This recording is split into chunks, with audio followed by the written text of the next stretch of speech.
எப்படின்னா, ஒரு 600 வருஷத்துக்கு முன்னாடி மனுஷனுக்கு இருந்த நெருக்கடி இருக்குது பாருங்கள்.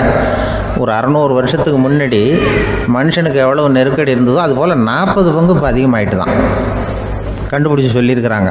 அவ்வளவு நெருக்கடிக்கு மத்தியில் நாம் வாழ்ந்துக்கிட்டு இருக்கிறோம். ஒரு 600 வருஷத்துக்கு முன்னாடி என் தலையில் 1 கிலோ வச்சுக்கிட்டு நின்னேன்னு வைங்க, இப்போ 40 கிலோ வச்சுக்கிட்டு நிற்கிறேன். அப்படி ஒவ்வொரு மனுஷனுக்கும் வாழ்க்கையில் நெருக்கடி அதிகமாக போச்சு. இப்போ இந்த நெருக்கடியில் முன்னாடிலாம் யாரோ ஒருத்தர் தான் தியானம் பண்ணுவாங்க. தியானம்னா ஒருத்தர் 2 பேர் காட்டுக்கு போய் தியானம் பண்ணிகிட்டு இருப்பாங்க 600 வருஷத்துக்கு முன்னாடி. இப்போ வீட்டுக்கு வீடு தியானம் நடக்குது. ஏன்னா அந்தளவுக்கு வாழ்க்கையில் ஒரு நிம்மதி வேணும் அப்படின்னு சொல்லி பண்ணிட்டாங்க.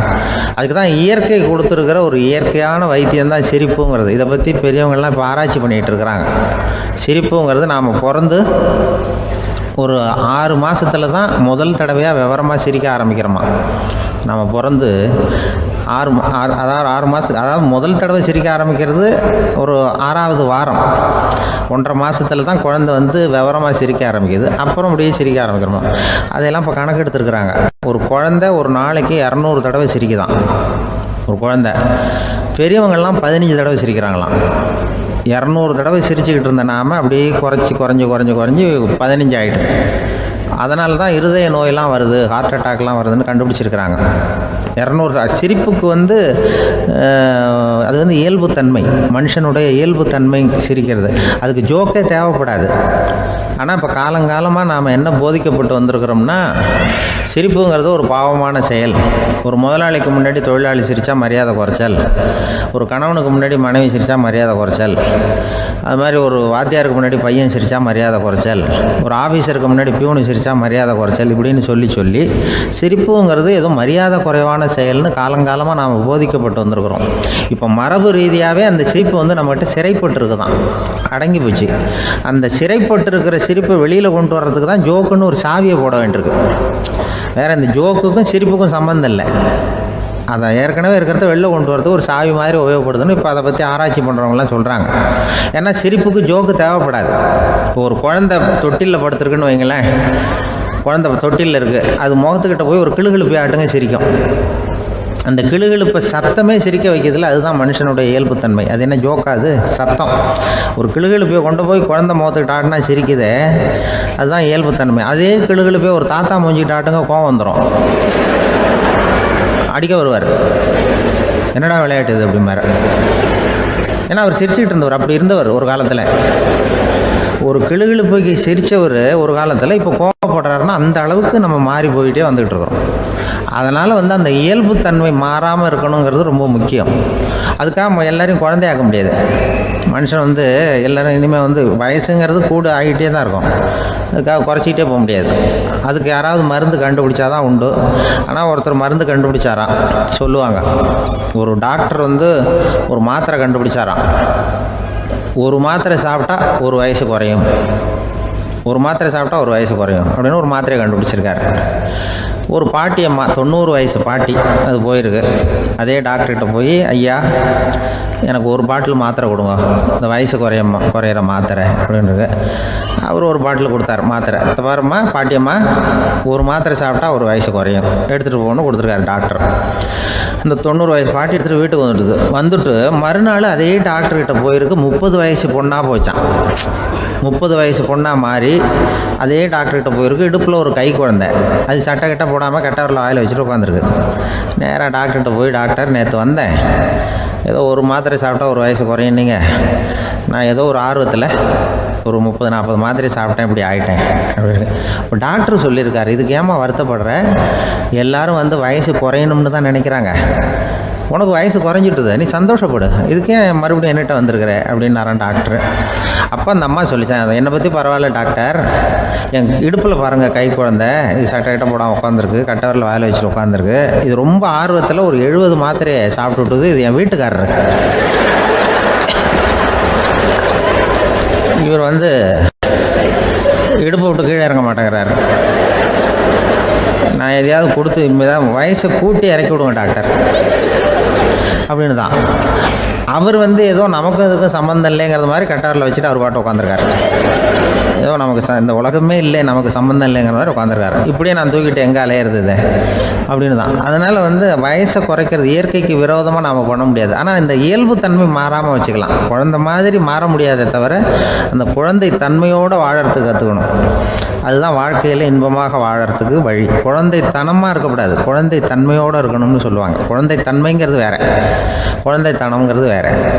அப்படி ஒரு மாத்திரை கண்டுபிடிச்சிட்டா இப்போ யாராவது ஒருத்தவங்க இடுப்பில் குழந்தைய தூக்கிட்டு போனால் போய் கேட்கணும், ஏம்மா இது ஏன் வீட்டுக்காரரா உன் குழந்தையா அப்படின்னு கேட்டு அதுக்கப்புறம் அவருக்கு வணக்கம் சொல்லணும்.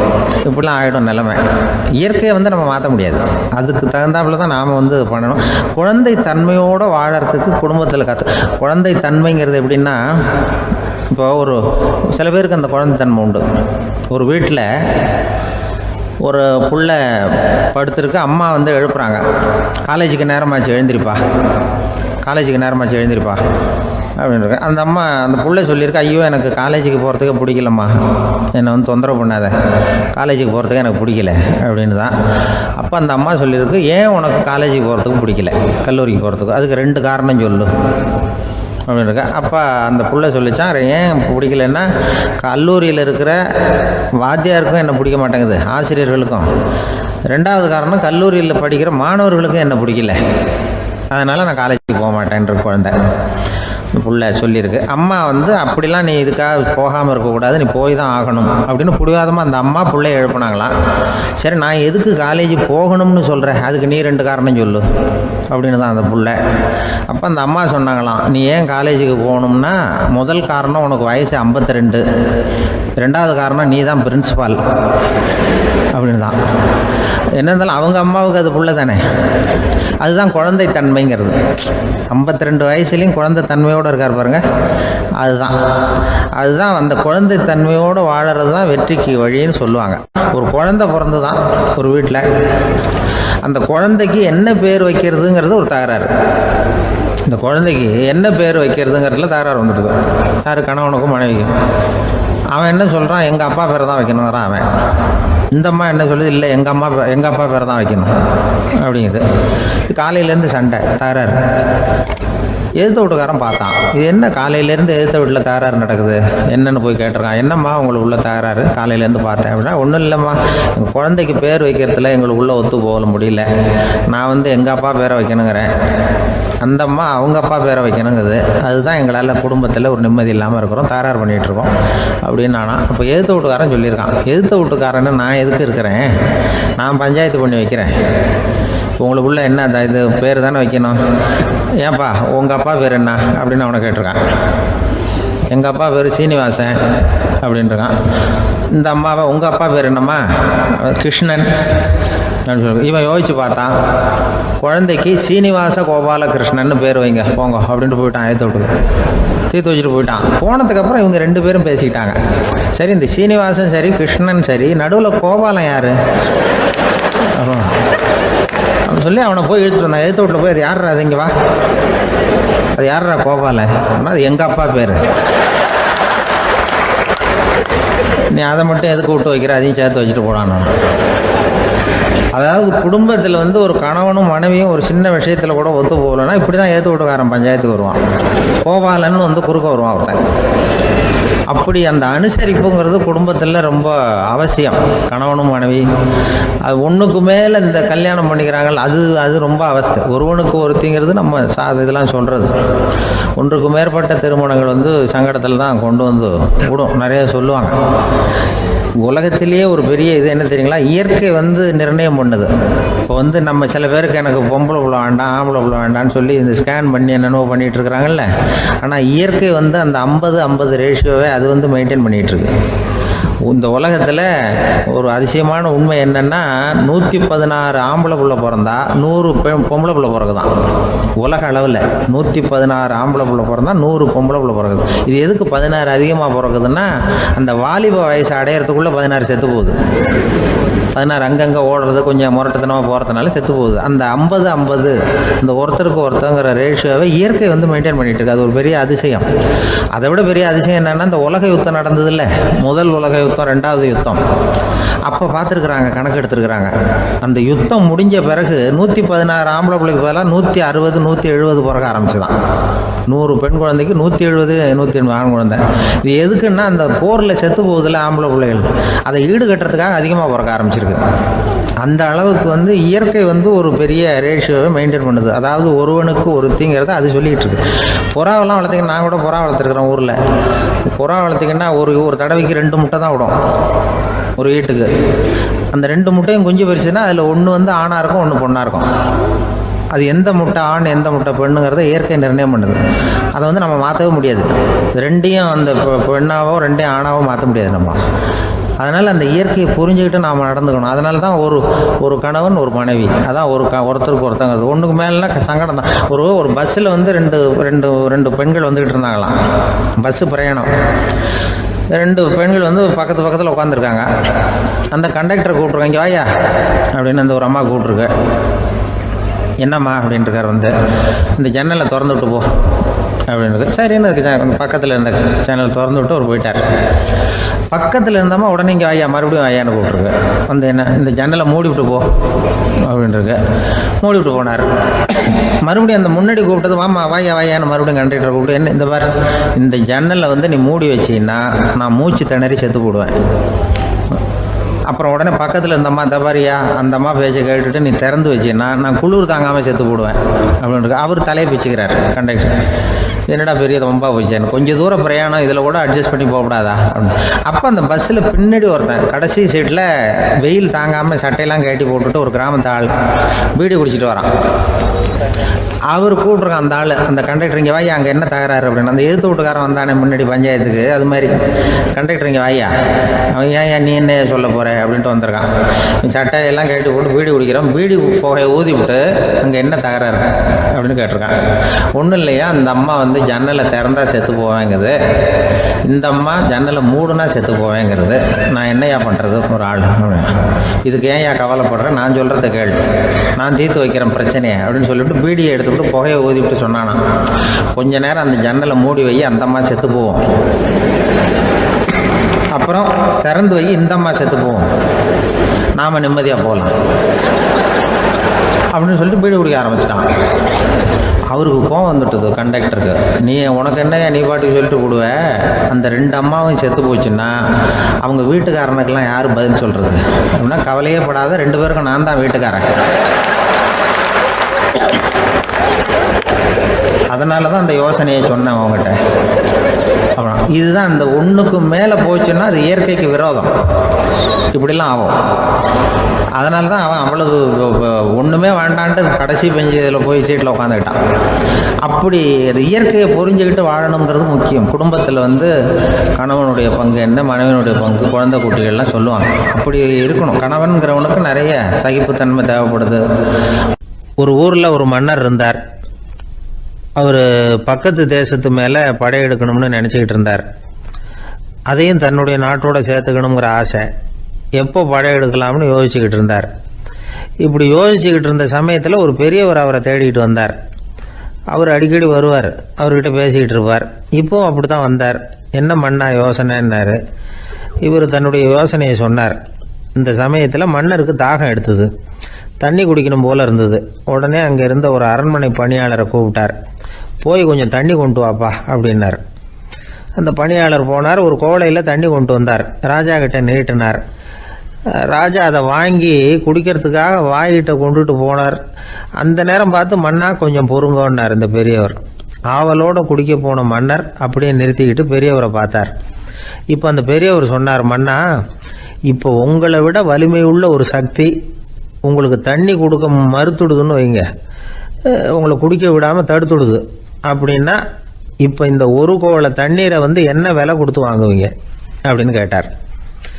இப்போ எனக்கு இருக்கிற தாகத்துக்கு என்னுடைய அரசாங்கத்தில் பாதியையாவது கொடுத்து இந்த தண்ணியை வாங்கிறதுக்கு தயங்க மாட்டேன்னார் அவர். சரி, இப்போ அந்த தண்ணியை குடிங்கன்னார் பெரியவர். மன்னர் ஆவலோடு அந்த தண்ணியை குடித்து முடித்தார். அதுக்கப்புறம் கொஞ்ச நேரம் தன்னுடைய படையெடுப்பை பற்றி சொல்லிக்கிட்டு இருந்தார். கொஞ்ச நேரம் கழித்து மறுபடியும் இந்த பெரியவர் கேட்டார், மன்னா, இப்போ நீங்கள் ஒரு கோவலை தண்ணீரை குடித்து முடிச்சுட்டீங்க, இப்போ அந்த தண்ணீர் உங்கள் உடம்பை விட்டு வெளியில் வரக்கூடிய பாதை அடைபட்டு போச்சு அப்படின்னு வச்சுங்க, அதை வெளியேற்றுவதற்காக நீங்கள் எவ்வளவு செலவழிப்பீங்க அப்படின்னு கேட்டார். மன்னர் யோசனை பண்ணார். அப்படி ஒரு நிலைமை ஏற்பட்டு போச்சுன்னா என்னுடைய அரசாங்கம் பூராவையும் அதுக்கு ஈடாக தர்றதுக்கு கூட தயங்க மாட்டேன்னார். இப்போ அந்த பெரியவர் சொன்னார், எந்த அரசாங்கத்தின் மதிப்பு ஒரு கோவள தண்ணீர் அளவுக்கு கூட இல்லையோ அந்த அரசாங்கத்தை அடையணுங்கிற பேராசையில் மனிதர்கள் தங்களுடைய சகோதரர்கள் கூடவே சண்டை போட்டுக்கிறாங்களே, அதில் ஏதாவது அர்த்தம் இருக்குதா அப்படின்னாராம். மன்னருக்கு இப்போதான் அர்த்தம் புரிஞ்சுதான். மனசில் தெளிவு உண்டாச்சு. தன் மனசுக்குள்ளே உண்டான வெறியை விரட்டி அடிச்சு விட்டார். அதுக்கப்புறம் நிம்மதியாக ஆட்சி புரிஞ்சார். இப்படி ஒரு கதை. உயிருக்கு என்ன விலை கொஞ்சம் யோசனை பண்ணி பாருங்கள். ஆனால் அது இப்போ எவ்வளோ மலிவாக போயிட்டுது, அதையும் யோசனை பண்ணி பாருங்களேன். ஆசை பேராசையாக மாறுது, அப்புறம் அது வெறியாக ஆகுது, அதுக்கப்புறம் பைத்தியம் பிடிக்குது. இந்த காலத்து மனிதர்களுக்கு 2 விதமான பைத்தியம் பிடிச்சிருக்கிறதாக ஒரு பெரியவர் சொல்கிறார். ஒன்று பணம், இன்னொன்று அதிகாரம். இதெல்லாம் எவ்வளவு காலத்துக்கு நீடிக்கும்? ஒரு சர்வாதிகார நாட்டில் 3 பேர் ஜெயிலில் இருட்டு அறையில் பேசிக்கிட்டு இருக்கிறாங்க. நீ எப்படி இந்த ஜெயிலுக்கு வந்த அப்படின்னு ஒருத்தர் கேட்டாராம். இந்த நாட்டு ராஜாவை ஆதரித்து நான் பிரச்சாரம் பண்ணினேன், அதனால் கூட்டத்தில் தகராறு வந்துட்டுது, கலவரமாக போச்சு, அதுக்கு நான் தான் காரணம்னு அரெஸ்ட் பண்ணி இங்கே கொண்டாந்து போட்டாங்க அப்படின்னாராம் அவர். சரி, நீ எப்படி இங்கே வந்த அப்படின்னு இன்னொருத்தரை பார்த்து கேட்டிருக்கார். நான் இந்த நாட்டு ராஜாவை எதிர்த்து பிரச்சாரம் பண்ணேன், அதனால் கலவரம், அரெஸ்ட் பண்ணி கொண்டாந்து போட்டாங்கன்னார். சரிப்பா, நீ எப்படி அங்கே வந்த அப்படின்னு 3வது ஆளை பார்த்து இவங்க கேட்டாங்களாம். இதுக்கு அந்த ஆள் மெதுவாக வெளிச்சத்துக்கு நான் தான் இந்த நாட்டு ராஜா அப்படின்னாராம்.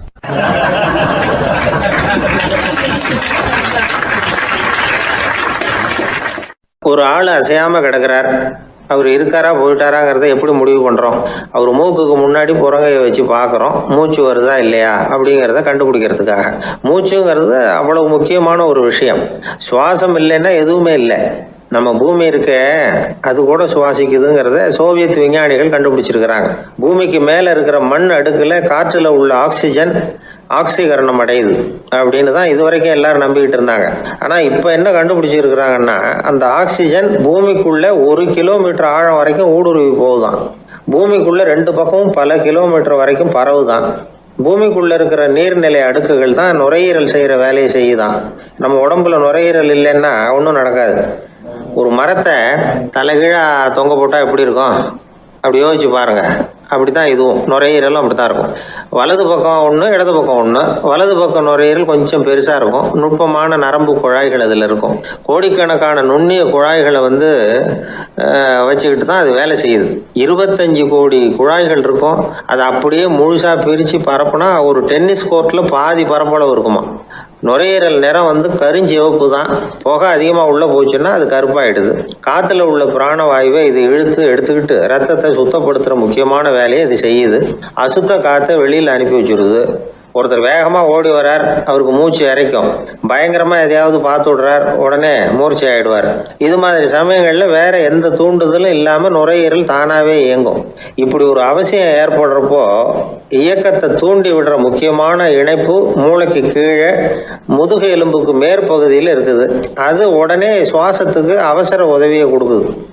இப்போ ஒருத்தர் பேசாமல் உட்காந்துருக்கார். இந்த சமயத்தில் அவருக்கு 1 பங்கு காற்று தேவைப்படுதுன்னு வச்சுக்கோங்க. அவர் எழுந்திரிச்சு நடக்கும் பொழுது 1.5 மடங்கு தேவைப்படும். ஓடுனாருன்னா 3 மடங்கு தேவைப்படும். படுத்திருக்கிறப்ப 1/2 மடங்கு தான் தேவைப்படும்.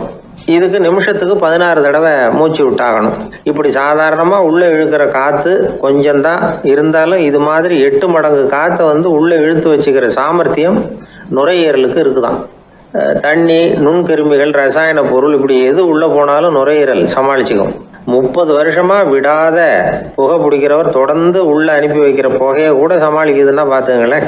உள்ளே போகிற புகை நுட்பமான சுவாச முடிச்சுகளை அழிச்சுடுது. கறி புகை அது மேலே படிஞ்சு உபயோகம் இல்லாமல் பண்ணிவிடுது.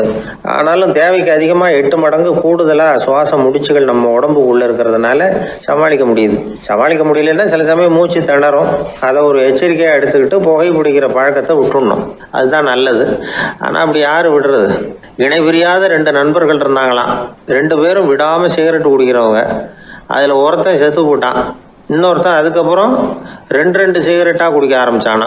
ஏன் இப்படி பண்ணுறேன்னு கேட்டிருக்காங்க. நான் ஒரு சிகரெட்டு தான் குடிக்கிறேன், செத்து போன என்னுடைய ஃப்ரெண்டு இருக்கானே செத்து போனவன், அவனுக்காக இன்னொரு சிகரெட்டு குடிக்கிறேன் அப்படின்னு நானா. இது ரொம்ப ஆபத்து, விட்டுடு அப்படின்னு சொல்லியிருக்காங்க. சரின்னு ஒத்துக்கிட்டான். ஆனால் அதுக்கப்புறமும் ஒரு சிகரெட் வீதமாக குடிச்சிக்கிட்டே இருந்தான். சிகரெட்டு பழக்கத்தை நீ இன்னும் விடலையான்னு கேட்டாங்களாம். அந்த பழக்கத்தை நான் எப்போ விட்டுட்டேன், இப்போ நான் குடிக்கிறது என் ஃப்ரெண்டுக்காக அப்படின்னு நானா. இவங்கெல்லாம் எப்படி திருந்துறது?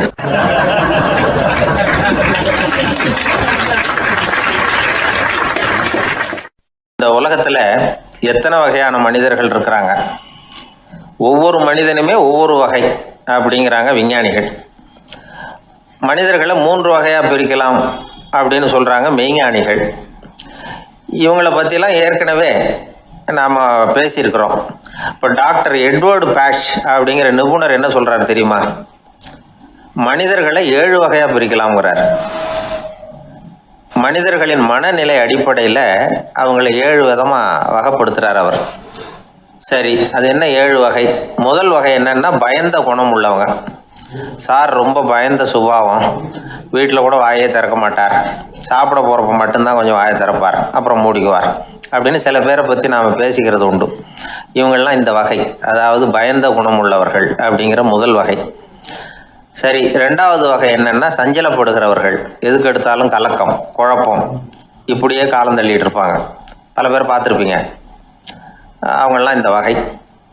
3வது வகை என்னன்னா யதார்த்த உலகை மறந்து கற்பனை உலகத்திலேயே மிதக்கிறவங்க. இளைஞர்கள், கவிஞர்கள், இப்படி பல பேர் இருக்கிறாங்க. எப்போ பார்த்தாலும் கற்பனை உலகத்திலேயே மிதந்துக்கிட்டு இருப்பாங்க. கிட்டத்தில் போய் என்னங்க ஒரு மாதிரியாக இருக்கிறீங்க அப்படின்னு கேட்டு பாருங்க, அவங்களெல்லாம் ஏதோ ஒரு அற்ப புழுவை பார்க்கறது மாதிரி அவங்கள பார்ப்பாங்க. அதுவும் அந்த வானத்து நிலாவை பாருங்கள், அது என்னை வா வான்னு கூப்பிடுது, எனக்கு சீக்கிரத்தில் ஒரு நாள் சிறகுகள் முளைக்கும், சிறகடித்து வானத்தில் பறந்து போவேன், அந்த செல்ல நிலாவை கொஞ்சிவிட்டு வருவேன், இப்படிலாம் பேசிகிட்டு இருப்பாங்க. கொஞ்சிறது அப்புறம் இருக்கட்டும், இப்போ கஞ்சிக்கு வழியே பாருப்பா அப்படின்னா அதை காதில் வாங்க மாட்டாங்க. நாம் ஏதோ இந்த உலகத்தை அனுபவிக்க தெரியாதவர்கள் மாதிரி நம்மளை அவங்க கவனிப்பாங்க. இப்படி ஒரு ரகம். 4வது வகை மனிதர்கள் எப்படின்னா, இவங்க தனிமை உணர்வு மிக்கவர்கள். இவங்க மற்றவங்களோட இயல்பாக நெருங்கி பழகிறதில்ல, தான் உண்டு தன்னுடைய வேலை உண்டுன்னு இருந்துட்டு போகிறவங்க. அடுத்த வீட்டில் இருக்கிறவர் யார் அப்படின்னு கேட்டால் கூட அடுத்த வீடுன்னு ஒன்று இருக்கா அப்படிங்கிறது மாதிரி நம்ம முகத்தை பார்ப்பாங்க. அவங்ககிட்ட மேற்கொண்டு நாம் என்னத்தை பேச முடியும்? இப்படி ஒரு வகை. 5வது வகை மனிதர்கள் எப்படின்னா, இவங்க மற்றவங்க செல்வாக்குக்கு உட்பட மறுப்பவர்கள். அடுத்தவங்களோட செல்வாக்குக்கு இவங்க ஆட்படுறதில்லை. நான் யார் தெரியுமான்னு கேட்டால் அதை தெரிஞ்சுட்டு எனக்கு என்ன ஆக போகுதும்பாங்க. இவங்கெல்லாம் அந்த ரகம். 6வது வகை மனிதர்கள் எப்பவும் எதுலேயும் பற்று இல்லாமல் இருக்கிறவங்க. இது ஒரு துறவு மனப்பான்மை. இயல்பாகவே சில பேர் இப்படி உண்டு, அவங்களுக்கு எதுலேயும் ஒரு ஈடுபாடு இருக்காது. அப்படிப்பட்டவங்கெல்லாம் 6வது வகை. 7வது வகை மனிதர்கள் மற்றவங்க கவலையை தன்னுடையதாக ஆக்கிக்கிட்டு கவலைப்படுறவங்க. இவங்கெல்லாம் மகாத்மாக்கள். தாம் வேறு அடுத்தவங்க வேறு அப்படிங்கிற எண்ணம் இவங்களுக்கு வர்றதில்லை. அதனால் அடுத்தவங்களுக்கு ஒரு துன்பம் வந்ததுன்னா இவங்களால சும்மா இருக்க முடியறதில்ல. ஆக கூடி இப்படி 7 விதமான மனிதர்களை அடையாளம் காட்டுறார் அந்த நிபுணர். இதில் நாம் எந்த வகையில் வர்றோம் அப்படிங்கிறத நாம தான் அடையாளம் கண்டுபிடிக்கணும். எனக்கு தெரிஞ்ச ஒரு மனிதர் உண்டு. அவர் ஒரு வித்தியாசமான வகை. எதையும் நடைமுறை சாத்தியமாக சிந்திக்கிறவர். எப்பவும் அடுத்தவங்களும் நல்லா இருக்கணும், நாமும் நல்லா இருக்கணும் அப்படின்னு ஆசைப்படுறவர். அவருக்கு ஒரு சமயம் திடீர்னு உடம்பு சுகம் இல்லாமல் போயிட்டுது. டாக்டர்கிட்ட போனார், பணம் கொடுத்தார், வைத்தியம் பார்த்துக்கிட்டார்.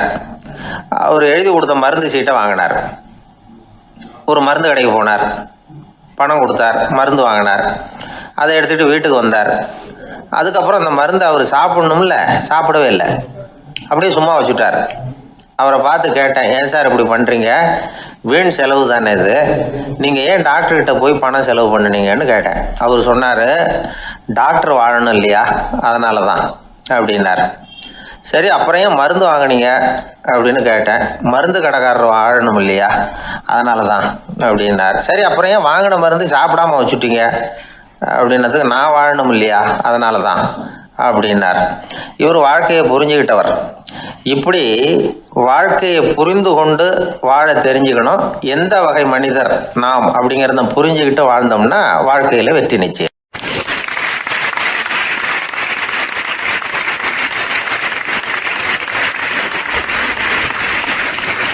ஒரு தந்தை தன்னோட பிள்ளைய ரொம்ப தைரியசாலியாக வளர்க்கணும்னு ஆசைப்பட்டார்.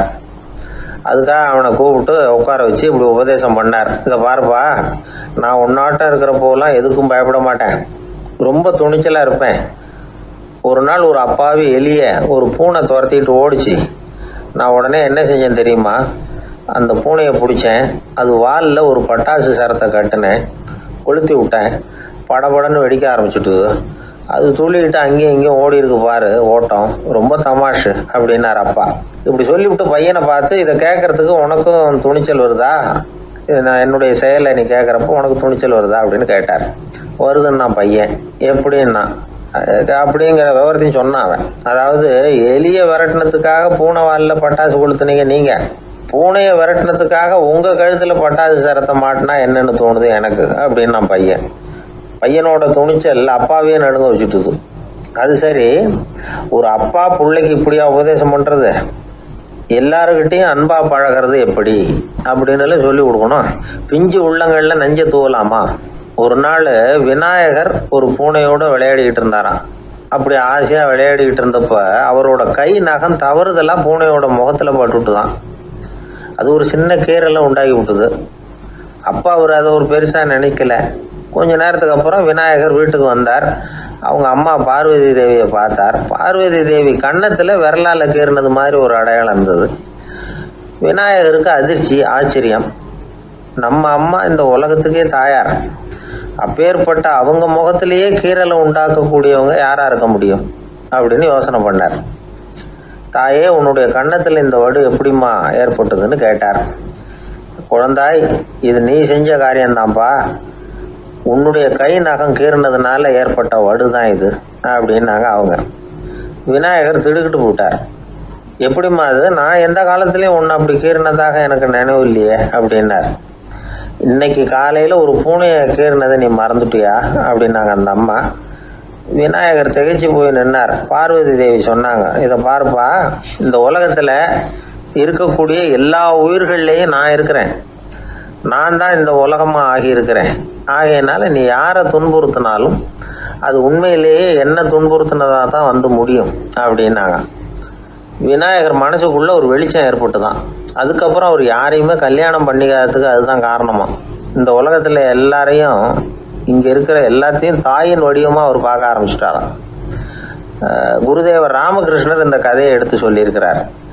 நபிகள் நாயகம் ஒரு தடவை ஒரு நாற்காலியில் உட்காந்து என்னமோ யோசனை பண்ணிட்டு இருந்திருக்கிறார். அப்போ அவரோட உடையில ஒரு கீழ்ப்பகுதி தரையில் படிஞ்சு கிடந்திருக்குது. அங்கே விளையாடிக்கிட்டு இருந்த ஒரு பூனை அது மேலே வந்து படுத்து தூங்கி போயிடுச்சு. தொழுகை செய்ய வேண்டிய நேரம் வந்துட்டது. நபிகள் நாயகம் எழுந்திரிக்க பார்த்தார். அப்போ தான் பூனை தன்னோட உடை மேலே படுத்து தூங்கிட்டு இருக்கிறது கண்ணில் படுது. பூனையோட தூக்கத்தை கலைக்க விரும்பல அவர். தன்னுடைய சகோதரியை கூப்பிட்டார். ஒரு கத்திரிக்கோள் எடுத்துகிட்டு வர சொன்னார். பூனை படுத்திருந்த உடைப்பகுதி மட்டும் இருக்குல்ல, அதை மட்டும் அதோட கத்திரிச்சு விட்டுட்டு அதுக்கப்புறம் அவர் எழுந்திரிச்சு தொழுகைக்கு போனாராம். அதாவது பிற உயிர்கள்கிட்ட எப்படி அன்பு காட்டணுங்கிறத பெரியவங்க எவ்வளவோ விதத்தில் நமக்கு எடுத்து காட்டியிருக்கிறாங்க. இருந்தாலும் எத்தனை பேர் மனசில் அதெல்லாம் உரைச்சிருக்குது?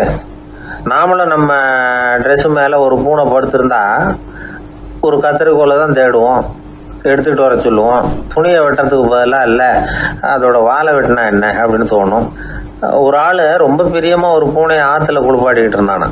எப்படி? அந்த பூனையை ஆற்று தண்ணியில் அமுக்கி அமுக்கி குளிப்பாட்டிக்கிட்டு இருக்கிறான். அந்த வழியாக போன பெரியவர் ஒருத்தர் இதை பார்த்தார். இதை பார்ப்பா, பூனையை அது மாதிரி ஆற்று தண்ணியில் அமுக்கி குளிப்பாட்டாத, மூச்சு திணறி செத்து போடும் அப்படின்னு அட்வைஸ் பண்ணார். நீ போய் அவன் வேலையை பார்த்துக்கிட்டு, எனக்கு எல்லாம் தெரியும்னா இவன். சரின்னு அவர் போயிட்டார். கொஞ்ச நேரம் கழித்து அவரே அந்த வழியாக திரும்பி வந்துக்கிட்டு இருந்தார். ஆற்றுல பூனையை குளிப்பாட்டிக்கிட்டு இருந்தவன் அழுதுகிட்டு உட்காந்துருக்கிறான். பக்கத்தில் அந்த பூனை செத்து கிடக்குது. இதை பார்த்தார் பெரியவர். நான் தான் அப்போவே சொன்னேனே அந்த பூனையை ஆற்றுல நினைக்காதேன்னு, அதை கேட்டிருந்தா இப்படி ஆயிருக்குமா அப்படின்னார். அந்த ஆள் கோபமாக இவரை முறைச்சி பார்த்தான். அட போய்யா, இந்த பூனை ஆற்றுல குளித்ததுனால ஒன்றும் செத்து போகல, குளித்ததுக்கு அப்புறம் அதோட உடம்பு ஈரமாக இருக்குதுன்னு அதை புழிஞ்சேன், அதனால தான் இப்படி ஆயிட்டுது அப்படின்னு நானா.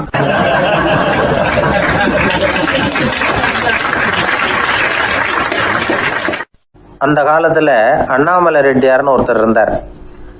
அவர் வெங்கனூர் அப்படிங்கிற கிராமத்தில் இருந்தார். அங்கேருந்து விருத்தாசலம் கோவிலுக்கு தவறாமல் போயிட்டு வந்துக்கிட்டு இருந்தார். இடையில வெள்ளாறு, அதில் ஒரு சமயம் வெள்ளம் வந்துட்டுது. இவரால் போக முடியல. அதோட விளைவு வெங்கனூர்லேயே ஒரு கோவில் கட்டணும் அப்படின்னு முடிவு பண்ணார், சிவாலயம். அந்த சமயத்தில் வடநாட்டில் பஞ்சம். அதனால் அங்கே இருந்த பல சிற்பிகள் தென்னாட்டை நோக்கி வர ஆரம்பித்தாங்க. அவங்க வெங்கனூர் வழியாக வர்றது தெரிஞ்சதும் இவர் போய் பார்த்தார். இங்கே ஒரு கோவில் கட்டணும், அதுக்கு நீங்கள் உதவணும்னார். பஞ்ச காலத்தில் இப்படி ஒரு வாய்ப்பு கிடைச்சதில் அவங்களுக்கும் ரொம்ப மகிழ்ச்சி. உற்சாகத்தோடு ஒத்துக்கிட்டாங்க. ஆலய திருப்பணி ஆரம்பமாச்சு. அவங்களுக்கு வேண்டிய எல்லா வசதிகளையும் இவர் செஞ்சு கொடுத்தார். அவங்களுக்கு எந்த குறையும் இல்லாமல் பார்த்துக்கிட்டார். அது மட்டும் இல்லை, ஒவ்வொரு நாளும் அங்கே வருவார். உங்களுக்கு என்ன வேணும், எது வேணும்னு கேட்பார். ஏதாவது குறை இருந்தால் சொல்லுவாங்க, உடனே தீர்த்து வைப்பார். இவரும் கேட்பார், எந்த குறையாக இருந்தாலும் என்கிட்ட சொல்லுங்க அப்படின்னு சொல்லுவார். அதை தவிர இவராகவே கவனித்தும் அவங்களுக்கு என்னென்ன தேவைங்கிறத கண்டுபிடிச்சி அதையெல்லாம் கொடுத்துக்கிட்டு இருப்பார். என்ன தேவைன்னாலும் அதை நிறைவேற்றி வச்சுருவார். அந்த சிற்பிகளின் தலைவன் ஒருத்தன், அந்த ஆளுக்கு வெத்தலை பாக்கு போடுறது பழக்கம். இதை தெரிஞ்சுக்கிட்டு அதுக்காகவே ஒரு ஆளை ஏற்பாடு பண்ணார். வேணுங்கிறப்போலாம் நீ வெத்தலை சிவல் மடித்து கொடுக்க வேண்டியது உன் வேலை அப்படின்னு ஒருத்தனை ஏற்பாடு பண்ணிட்டார். இப்படியெல்லாம் செஞ்சதும் அவங்களுக்கும் ரொம்ப உற்சாகம். ரொம்ப பொறுப்பாக சிற்ப வேலைகளை செஞ்சுக்கிட்டு இருக்கிறாங்க. ஒரு நாள் என்னாச்சு தெரியுமா? அந்த சிற்பிகளின் தலைவன் ரொம்ப நுணுக்கமாக ஒரு வேலையை செஞ்சுக்கிட்டு இருக்கிறான். சாரம் போட்டு அது மேலே படுத்துக்கிட்டு அண்ணாந்து பார்த்து உச்சியில் நுணுக்கமான சிற்பங்களை உருவாக்கிக்கிட்டு இருக்கான். சிற்பியின் கவனம் செதறப்படாதுங்கிறதுனால இவர் மெதுவாக சத்தம் போடாமல் கிட்ட போய் நின்று அதை கவனிச்சுக்கிட்டு இருக்கிறார். அந்த சிற்பி வழக்கம் போல் வெத்தலை பாக்குக்காக இடது கையை கீழே நீட்டினான். அந்த சமயம் பார்த்து அவருக்கு தாம்பூலம் கொடுக்குறவன் அங்கே இல்லை, எங்கேயோ போயிருக்கிறான். அண்ணாமலை ரெட்டியார் என்ன பண்ணார் தெரியுமா? தனக்காக கொடுக்கப்பட்ட தாம்பூலத்தை வாங்கி சிற்பியின் கையில் கொடுக்குறார். அவன் வாங்கி போட்டுக்கிட்டான். இது என்ன இன்னைக்கு வெத்தலை சீவல் வேறு மாதிரி இருக்குது, வாசனை தாம்பூலமாக இருக்குது அப்படின்னு யோசனை பண்ணிவிட்டு கீழே திரும்பி பார்க்குறார். பார்த்தா ரெட்டியார் மறுபடியும் சிற்பி கை நீட்டும் பொழுது கொடுக்கறதுக்காக தாம்பூலத்தை மடித்து வாங்கி வச்சுக்கிட்டு தயாராக நிற்கிறார். சிற்பிக்கு அதிர்ச்சி. உடனே பொத்துன்னு கீழே குதிச்சான். ஐயா, என்ன இது நீங்களா அப்படின்னா. இவர் சொன்னார், நான் ஒன்றும் தப்பு பண்ணலையே, உன்னுடைய கை புண்ணியம் செஞ்ச கை, கோயில் கட்டுற கை, அந்த கைக்கு தாம்பூலம் கொடுக்கறதுல என்ன தப்பு அப்படின்னாராம். ஏற்கனவே பஞ்சத்தில் அடிபட்டு வந்த எங்களை நீங்கள் ஆதரித்ததே பெரிய விஷயம். இந்த செயல் என்னை ஒரு பெரிய கடனாளி ஆகிவிட்டுது. ஐயா, எங்களுக்கு உணவு உடை இதை மட்டும் நீங்கள் கொடுத்தா போதும், ஊதியம்னு எதுவும் வாங்க மாட்டோம் அப்படின்னு நானும். அந்த சிற்பி எவ்வளோ வற்புறுத்தியும் எதுவும் வாங்கிக்கலையா. இந்த செய்தியை தமிழ் தாத்தா டாக்டர் ஊவேசா சொல்லியிருக்கிறார். அந்த காலத்தில் எப்படிப்பட்டவங்கெல்லாம் வாழ்ந்துருக்கிறாங்க பாருங்கள். இந்த காலத்தில் ஒருத்தர் கோவில் கட்டினார், வேலை செய்கிற எல்லாருக்கும் சாப்பாடு போடுவார். சிற்ப வேலை செஞ்சுட்டு சாப்பிட வர்ற ஒவ்வொருத்தர் கையையும் அன்பாக பிடிச்சி முத்தம் கொடுத்து உள்ளே அனுப்புவார். அந்த கைகளுக்கு நீங்கள் கொடுக்குற மரியாதையா அது அப்படின்னு கேட்டாங்க. அது இல்லைங்க, ஏற்கனவே முதல் பந்தியில் சாப்பிட வந்தவன் மறுபடியும் வர்றானான்னு கண்டுபிடிக்கிறதுக்காக கையை பிடிச்சி மோந்து பார்க்குறேன் அப்படின்னாராம் அவர்.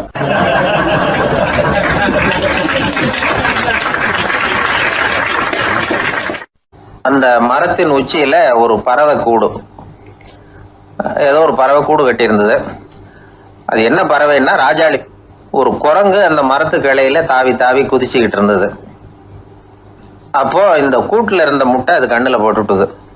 அதுக்கப்புறம் அது சும்மா இருக்குமா? விளையாட்டாக ஒரு முட்டையை எடுத்தது, மரத்தை விட்டு கீழே இறங்குச்சு. கீழே ஒரு குப்பை மேட்டில் ஒரு கோழி சில முட்டைகளை அது பாட்டுக்கு இட்டு வச்சிருந்தது. குரங்கு தன் கையில் இருந்த ராஜாளி பறவையோட முட்டையை அந்த கோழி முட்டைகளோட சேர்த்து போட்டுட்டு போயிட்டுது. கோழி பார்த்தது, அதுக்கு ஒன்றும் வித்தியாசம் புரியல. தன்னுடைய முட்டைகளோடு சேர்த்து அந்த ராஜாளி முட்டையையும் சேர்த்து அடைகாத்துது. கொஞ்ச நாளில் குஞ்சுகள்லாம் பொரிச்சுது, எல்லாம் முட்டையை விட்டு வெளியில் வந்தது. ராஜாளி பறவையோட குஞ்சு அந்த கோழி குஞ்சுகளோடவே சேர்ந்து வளர்ந்தது. மற்ற கோழி குஞ்சுகள் போலவே இதுவும் குப்பையை கிளறிச்சு புழு பூச்சிகளை சாப்பிட்டுது.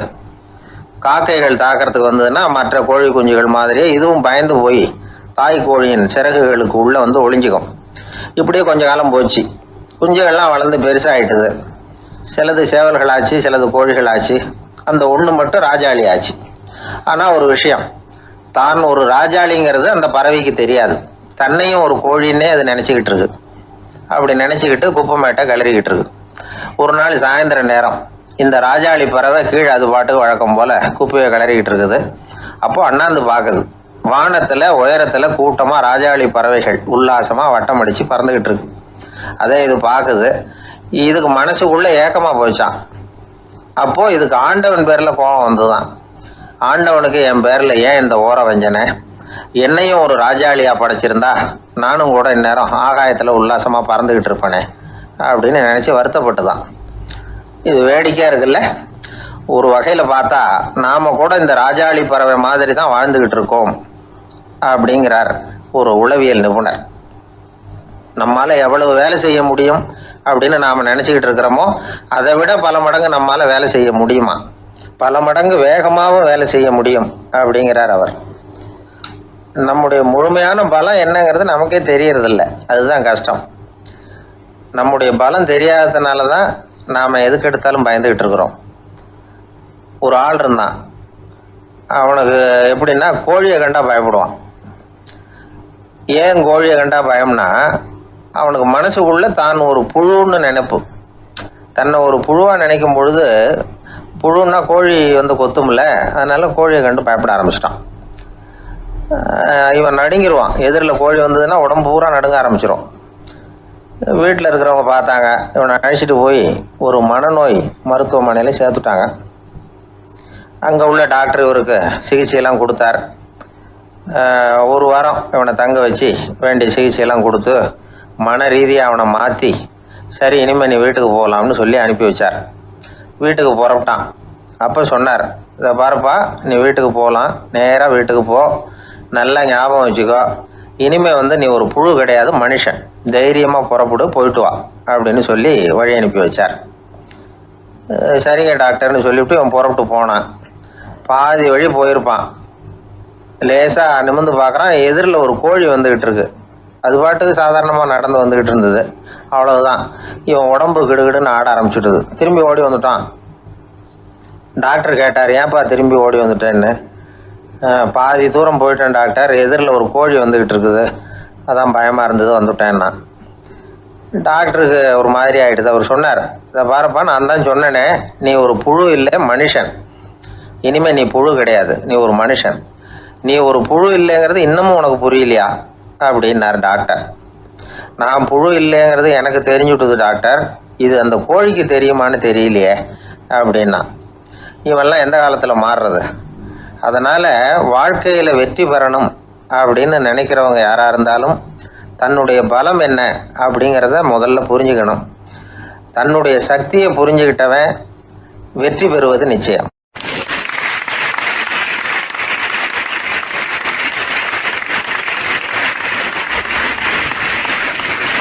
ஒரு ஆள் ராமகிருஷ்ணரை தேடி வந்தான். அவன் கையில் 1000 பொற்காசுகள் வச்சுருந்தான். அதை அவர்கிட்ட கொடுத்து இதை ஏற்றுக்கணும் அப்படின்னு ரொம்ப பணிவாக கேட்டுக்கிட்டான். அவர் பார்த்தார், இது எனக்கு தேவையில்லை, ஆனாலும் உன்னுடைய மனசை புண்படுத்துறதுக்கு நான் விரும்பலை, அதனால் நீ கொடுக்குறத வாங்கிக்கிறேன்னார். வாங்கிக்கிட்டார். அப்புறம் கேட்டார், இதை பாரு, இனிமேல் இதெல்லாம் என்னுடைய இது தானே அப்படின்னார். ஆமாம், அதையெல்லாம் நான் உங்களுக்கே கொடுத்துட்டேன்னா. அவன், சரி, இப்போ நீ எனக்காக ஒரு காரியம் பண்ணணும்னார். என்ன செய்யணும்னு சொல்லுங்கன்னா, இந்த நாணயங்களையெல்லாம் எடுத்துக்கிட்டு போய் கங்கை நதியில் எரிஞ்சிட்டு வா அப்படின்னார். இவனுக்கு அதிர்ச்சியாக போச்சு. என்ன பண்ணுறது? இனிமேல் அது முடியாதுன்னு சொல்ல முடியாது. ஏன்னா அந்த நாணயங்களையெல்லாம் அவருக்கே கொடுத்துட்டான். இனிமேல் அதெல்லாம் இவனுடையது இல்லை. பேசாமல் அவ்வளவே அள்ளிக்கிட்டு ஆத்தங்கரைக்கு போனான். போனவன் ரொம்ப நேரம் திரும்பியே வரல. ராமகிருஷ்ணருக்கு சந்தேகம், என்ன ஆச்சு அந்த மனுஷனுக்கு? காசுகளோடு அந்த கங்கையில் குதிச்சுட்டானா? போகும்பொழுதே ஒரு மாதிரியாக தான் போனான், போய் என்னன்னு பார்த்துட்டு வாங்க அப்படின்னார். அங்கே இருந்த ஒருத்தர் ஓடி போய் பார்த்தார். அவர் போய் பார்க்கும்பொழுது அவன் அங்கேயே இருந்தான். அதுக்கப்புறம் அவர் திரும்பி வந்தார். வந்து விவரத்தை சொன்னார். அதாவது அவன் கங்கை கரையில் உட்காந்துக்கிட்டு ஒவ்வொரு நாணயமாக 1 2ன்னு எண்ணி எண்ணி வீசிக்கிட்டு இருக்கிறான். அவனை சுற்றி ஒரு கும்பல் நின்றுக்கிட்டு அவனை தடுத்துக்கிட்டு இருக்குது அப்படின்னு விவரத்தை சொன்னார் போயிட்டு வந்தவர். இதை கேட்டதும் ராமகிருஷ்ணரே புறப்பட்டு அங்கே போனாராம். என்ன இப்படி பண்ணிகிட்டு இருக்கிற? நான் உன்னை அந்த நாணயங்களை கங்கையில் வீசி எறிய சொன்னேன், நீ ஏன் அதை எண்ணிக்கிட்டு இருக்கிற அப்படின்னார். பழக்கம்தான் காரணம். நான் ஒவ்வொரு நாளும் ஒவ்வொன்றா சேமித்து வச்சேன். இன்றைக்கி என்கிட்ட நிறைய இருக்குது, உங்களுக்கு ஒரு 1000 நாணயங்களை கொடுக்கணுங்கிறது என்னோட ஆசை அப்படின்னா. இப்போ ராமகிருஷ்ணர் சொன்னார், ஒரே நேரத்தில் எல்லாத்தையும் சம்பாதிச்சிருந்தா நீ எண்ணுறது பொருத்தமாக இருக்கும். எல்லாத்தையும் இழக்கும்போது ஒவ்வொன்றா எண்ணிக்கிட்டு இழக்கிறதுங்கிறது சரியான செயல் இல்லை. அதனால் ஒரே தடவையாக எல்லாத்தையும் தூக்கி எறிஞ்சிடும் அப்படின்னார். இது இழப்பது அப்படிங்கிற ஒரு உயர்ந்த நிலை. இதை நாம் யதார்த்த வாழ்க்கையில் சம்மந்தப்படுத்தி பார்த்து குழப்பிக்கிட்டு இருக்கக்கூடாது. இழக்கிறேன்னு சொல்லிக்கிட்டு இருக்கிற காசையெல்லாம் ஆற்றுலையும் குளத்துலையும் கொண்டு போய் எறிஞ்சிட்டு வாங்க அப்படின்னு உபதேசம் பண்ணுறதாக யாரும் நினச்சிடக்கூடாது. இதில் நாம் புரிஞ்சிக்க வேண்டியது என்னென்னா, எதையாவது ஒன்றை இன்னொருத்தருக்கு கொடுக்கணும் அப்படின்னு விருப்பப்பட்டால் அதை மனப்பூர்வமாக கொடுத்துட்டு அதையே நினச்சிக்கிட்டு இருக்கக்கூடாது. நம்மால் ஒருத்தர் ஒரு 100 ரூபா நோட்டை தன்னுடைய நண்பர் ஒருத்தர்கிட்ட கொடுத்து, இது உனக்கு தான் வச்சுக்கோ அப்படின்னார். அவர் பார்த்தார், இது இனிமேல் எனக்கு தானே சொந்தம் அப்படின்னார். ஆமான்னார் அவர். அப்படின்னா எனக்காக நீ ஒரு உதவி செய்யணும்னார். சொல்லுங்கள் செய்கிறேன்னார் அவர். இந்த 100 ரூபா நோட்டை தீ வச்சு கொளுத்தி விடுன்னார். இவர் அதிர்ச்சியாகி அவரை பார்த்தார்.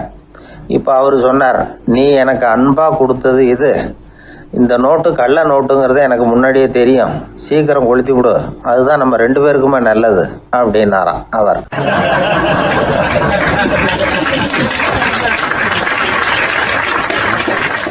ஒருத்தரை பார்த்து உன்னுடைய நண்பர்கள் யார் அப்படின்னு ஒரு கேள்வி கேட்டு பாருங்க. கொஞ்சம் யோசிச்சு பதில் சொல்லுவாங்க. அவங்கக்கிட்டேயே உன்னுடைய எதிரிகள் யார் அப்படின்னு கேளுங்க, கடகடன்னு ஒப்பிச்சிருவாங்க.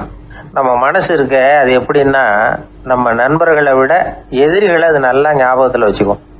இது ஒரு ஆச்சரியமான உண்மை. உங்களால் நண்பர்களை மறந்துட முடியும், ஆனால் எதிரிகளை மறந்துட முடியாது. இது ஒரு வேடிக்கையான நிலைமை தான். அழகான தருணங்களை நாம் ஏன் மறந்துடுறோம்? இது இயற்கை. ஏன்னா நம்ம மனசு மலர்களை கவனிக்கிறதில்ல, அதில் இருக்கிற முள்ளை தான் கவனிக்குது. தன்னை காயப்படுத்துகிற எதையும் அது உடனே கண்டுகொள்ளுது. ஒரு தெளிந்த சிந்தனையுடைய மனசு மிக அழகாக உள்ள எல்லாத்தையும் கவனிக்கும். அது நன்றியுடன் உணரக்கூடிய எல்லாத்தையும் பார்த்து குறிச்சிக்கும். இப்படிப்பட்டவங்க வாழ்க்கை இயல்பாகவே நல்லா அமையும். அது ரொம்ப அபூர்வம். மனசில் உள்ள ஒரு சிறிய அமைப்பை மாற்றுவதை பொறுத்து தான் இந்த விஷயம் அப்படிங்கிறார் ஓஷோ. ஒரு யூத கோவில் இருந்து தான், அது யூதர்களின் மடமாகவும் இருந்தது. அங்கே ஒரு தலைமை குரு, அவர் ரொம்ப கண்டிப்பானவர். அந்த கோவிலை ஒட்டி ஒரு தோட்டம். ஒரு நாள் காலையில் அந்த தோட்டத்தில் 2 இளம் யூதர்கள் நடந்து போய்கிட்டு இருக்கிறாங்க. காலையில் 1 மணி நேரம், மாலையில் 1 மணி நேரம் அவங்க அந்த தோட்டத்தில் நடக்கிறதுக்கு அனுமதி உண்டு. மற்ற நேரங்களில் அவங்க மத புத்தகங்களை படிக்கணும், பிற விதிமுறைகளை கடைபிடிக்கணும்.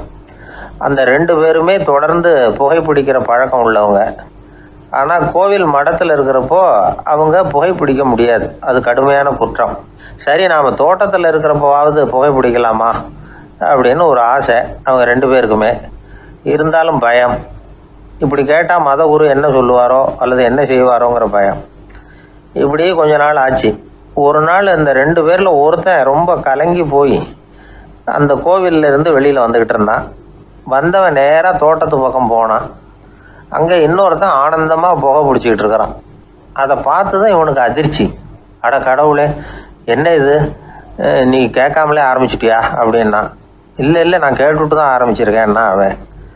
அப்படியா, என்ன மனுஷன் இவர், நானும் தான் கேட்டேன், என்னை கண்ணாமுன்னான்னு திட்டி விட்டார். இது என்ன கோவிலா இல்லை நரகமா? உனக்கு புகை பிடிக்கணும்னு ஆசையாக இருந்தால் நரகத்துக்கு போகணும்னு சொல்லிவிட்டார். அது சரி, உன்னை மட்டும் எப்படி அனுமதிச்சார் அப்படின்னு கேட்டான் இவன். அவன் சிரிச்சுக்கிட்டே, நீ எப்படி கேட்ட சொல்லு அப்படின்னா. நாம் இந்த தோட்டத்துக்கு வர அனுமதிக்கப்பட்டிருக்கிறதே ஜபத்துக்காகத்தானே, அதனால் நான் ஜபம் சொல்லும் பொழுது புகை பிடிக்கலாமா அப்படின்னு கேட்டேன். அதுக்கு தான் அவர் சத்தம் போட்டு என்னை அடிக்கவே வந்துட்டார் அப்படின்னா இவன். நீ ஒரு மாதிரியாக கேட்டிருக்க, நான் வேறு மாதிரியாக கேட்டிருக்கிறேன். ஜபம் சொல்லும்போது புகை பிடிக்கலாமான்னு நீ கேட்டிருக்க. ஐயா, புகை பிடிக்கும் பொழுது ஜபிக்கலாமா அப்படின்னு நான் கேட்டேன். அதில் தப்பு ஒன்றும் இல்லை அப்படின்னு பதில் சொல்லிட்டார் அப்படின்னா. ஒரு சிறிய மாற்றம்தான் அது மிகப்பெரிய மாறுதலை ஏற்படுத்தி விட்டது. மனசு நல்ல விதமாக சிந்திக்க ஆரம்பிச்சுட்டுதுன்னா மகிழ்ச்சிக்கு பஞ்சம் இல்லை. ஒரு கஞ்சன் ஆற்றுல விழுந்துட்டான், வெள்ளத்தில் தத்தளிச்சுக்கிட்டு இருக்கிறான். கரையில் நின்ன ஒருத்தர் உன் கையை கொண்டா இப்படி பிடிச்சி இழுத்து கரையில் சேர்த்து விட்றேன்னார். எதையும் கொடுத்து பழக்கம் இல்லாத அவன் கையையும் கொடுக்க மாட்டேன்னுட்டான். இவர் பார்த்தார், உன் கையை கொடுன்னு சொல்கிறதுக்கு பதிலாக நான் என் கையை கொடுக்குறேன் பிடிச்சிக்கோ அப்படின்னார். அவன் கப்புன்னு பிடிச்சிக்கிட்டான், இழுத்து கரையில் போட்டார்.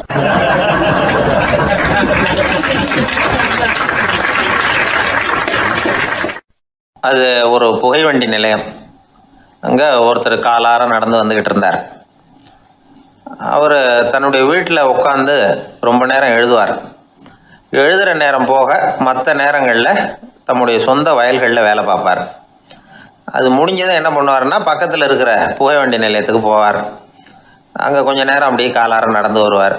இது அவருடைய அன்றாட வழக்கம். அன்னைக்கும் அது மாதிரி தான் அவர் நடந்து வந்துக்கிட்டு இருக்கிறார். அந்த சமயத்தில் அங்கே நடைமேடையில் ஒரு அம்மையார் நின்றுட்டு இருக்கிறாங்க. இவரை கண்டதும் கையை தட்டி கூப்பிட்டாங்க, இங்கே கொஞ்சம் வர முடியுமா அப்படின்னாங்க. இவர் போனார். என்னங்கன்னு விசாரித்தார். அந்த அம்மையார் விவரம் சொன்னார். ஐயா, நானும் என்னுடைய வீட்டுக்காரரும் இங்கே வந்தோம். அதுவும் நிற்கிதே, அந்த ரயிலில் ஏறி ஊருக்கு போகணும். என்னுடைய வீட்டுக்காரரு அதுவும் அந்த உணவு விடுதிக்கு போயிருக்கார், இன்னும் வரல. அவர் வர்றதுக்குள்ளே ரயில் புறப்பட்டுரும் போல இருக்கு. நீங்கள் ஓடி போய் அவரை அழைச்சிக்கிட்டு வர முடியுமா அப்படின்னு கேட்டாங்க. சரின்னார் இவர். உடனே அந்த அம்மா தன்னுடைய கணவர் எப்படி இருப்பார் அப்படிங்கிற அடையாளங்களை கொஞ்சம் சொல்லி அனுப்புனாங்க. போய் தேடிட்டு இருக்க வேண்டாமேங்கிறதுக்காக. பார்க்குறதுக்கு எப்படி இருப்பார், இந்த மாதிரி ஆடை அணிஞ்சிருப்பார் அப்படின்னு விவரமாக சொன்னாங்க. அதை இவர் கவனமாக கேட்டுக்கிட்டார். நீங்கள் போய் அழைச்சிட்டு வாங்க, வந்த உடனே உங்களுக்கு உண்டான கூலியையும் கையோடு கொடுத்து விட்றேன் அப்படின்னாங்க அந்த அம்மா. இவர் போனார். அந்த அம்மா சொன்ன அடையாளங்களை வச்சு அவர் வீட்டுக்காரரை கையோட கூட்டிகிட்டு வந்துட்டார். கொண்டுட்டு வந்து அந்த அம்மா கிட்ட ஒப்படைச்சார். உடனே அவரும் ஏற்கனவே சொன்ன பிரகாரம் அவருக்கான கூலி பணத்தையும் கொடுத்தாங்க. அவரும் எதுவும் மறுப்பு சொல்லாமல் அதை வாங்கிக்கிட்டார். வாங்கிக்கிட்டு திரும்பினார். அந்த சமயத்தில் எதிரில் வந்த ஒருத்தர் அவர் அடையாளம் கண்டுபிடிச்சிக்கிட்டார். அவங்க ரெண்டு பேரும் பேசிக்கிறது இவங்க காதில் விழுந்தது. அப்போ தான் இவங்களுக்கு அது புரிஞ்சுது. இவங்ககிட்ட கூலி வாங்கினவர் யாருன்னா அவர் தான் பேரறிஞர் லியோ டால்ஸ்டாய் அப்படிங்கிறது புரிஞ்சுது.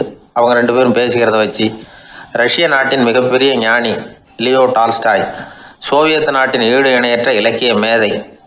இது தெரிஞ்ச உடனே அந்த அம்மா அவர்கிட்ட ஓடினாங்க. ஐயா, உங்களுக்காக நான் கூலி கொடுத்தேன், நான் பெரிய தவறு பண்ணிவிட்டேன் அப்படின்னு சொல்லி வருத்தப்பட்டாங்க. பரவாயில்ல, ஆனால் நீங்கள் எனக்கு கொடுத்த கூலி பணத்தை நான் திருப்பி கொடுக்க மாட்டேன். ஏன் தெரியுமா, அது நான் உழைச்சி பெற்ற தொகை அப்படின்னார். யாருக்குமே அதிக மகிழ்ச்சியை தரக்கூடிய பணம் எதுன்னு கேட்டால் அது அவங்க உழைப்புக்கு ஊதியமாக கிடைக்கிற பணம் தான். நம்ம ஆட்கள் சில பேருக்கு உழைக்காமல் கிடைக்கிற தீய வழியில் வருகிற பணம் கூட மகிழ்ச்சியை கொடுக்கும். ஒரு பெரிய தொழிற்சாலை, அதோட முதலாளி கடுமையான ஒரு கட்டுப்பாடு விதிச்சிருந்தார். அது என்ன கட்டுப்பாடுன்னா, இந்த தொழிற்சாலைக்கு உள்ள யாரும் சிகரெட்டு பிடிக்கக்கூடாது அப்படிங்கிறது தான். ஒரு நாள் இந்த முதலாளி தன்னுடைய தொழிற்சாலையை சுற்றி பார்த்துக்கிட்டு வரார்.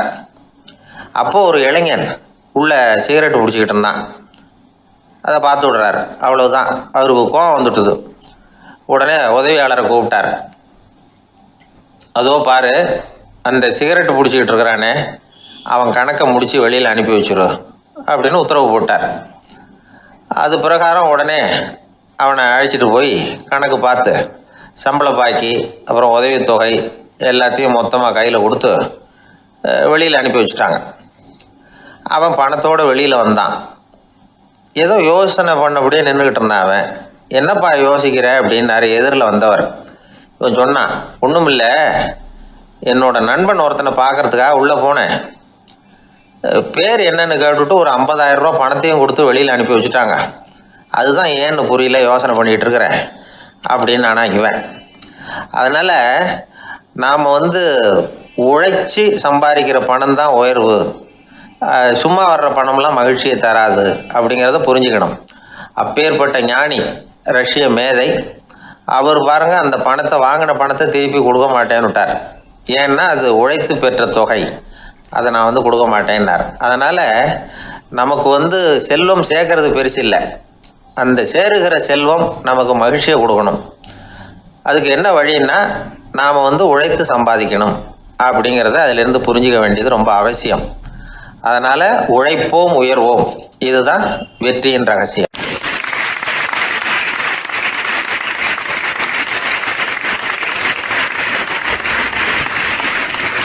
வாய் விட்டு சிரிச்சா நோய் விட்டு போகும் அப்படின்னு சொல்றது உண்டு.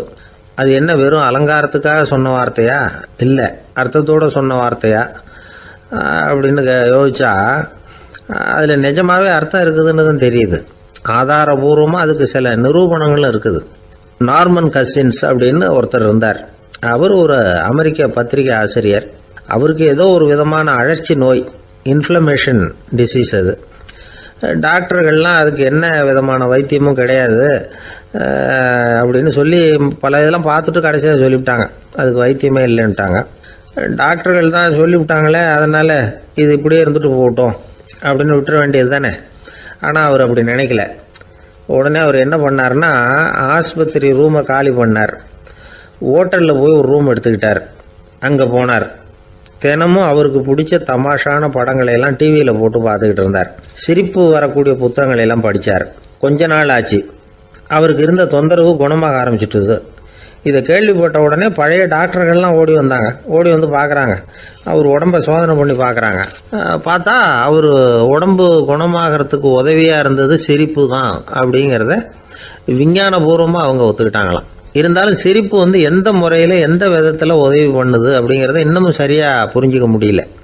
ஆனாலும் ஒரு சில விஷயங்கள் மட்டும் புரியுது. அது என்னன்னா, சிரிப்பு வந்து சுவாசத்தை மேம்படுத்துது, ரத்த அழுத்தத்தை குறைக்குது, உடம்பு குணமாகறதுக்கே உரிய சில ஹார்மோன்கள் அதிகமாக உருவாக்கி வர்றதுக்கு வழி செய்யுது.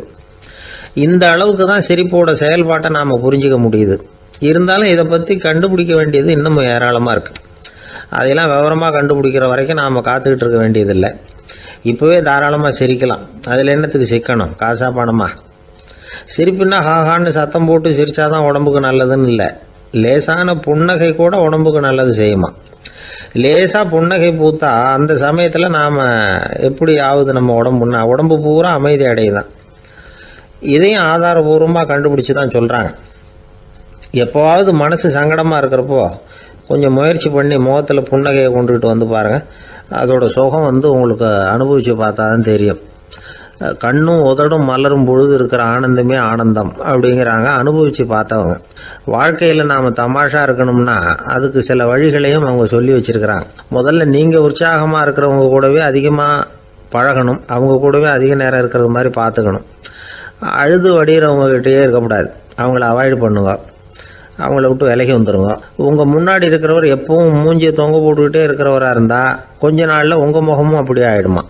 ஜாக்கிரதையாக இருக்கணுமா. ரெண்டாவது, எடுத்ததுக்கெல்லாம் சீரியஸ் ஆகிடக்கூடாது, எதையும் நிதானமாக வந்து யோசிக்கணும். அடுத்தவங்க நம்மளை மதிக்கணுங்கிறதுக்காக நாம் பகட்டாக நடந்துக்கிறதுக்கு ஆசைப்படக்கூடாது. உங்களுக்கு பிடிச்ச தமாஷான வீடியோ படங்கள், புத்தகங்கள் இதையெல்லாம் லிஸ்ட்டு போட்டுக்கிட்டு முடிஞ்ச அளவுக்கு வாங்கி சேர்த்து வீட்டுக்குள்ளேயே ஒரு லைப்ரரி உண்டாக்கிக்கலாம். ஒரு பெரிய பிஸ்னஸ்மேன், ரொம்ப வெற்றிகரமாக பிஸ்னஸ் பண்ணுறவராம். அவர் எப்படின்னா அடிக்கடி ரயிலில் பிரயாணம் பண்ணுறப்போ நியூஸ் பேப்பரை வச்சுக்கிட்டு ரொம்ப சுவாரஸ்யமாக படிச்சுக்கிட்டே போகிறான்.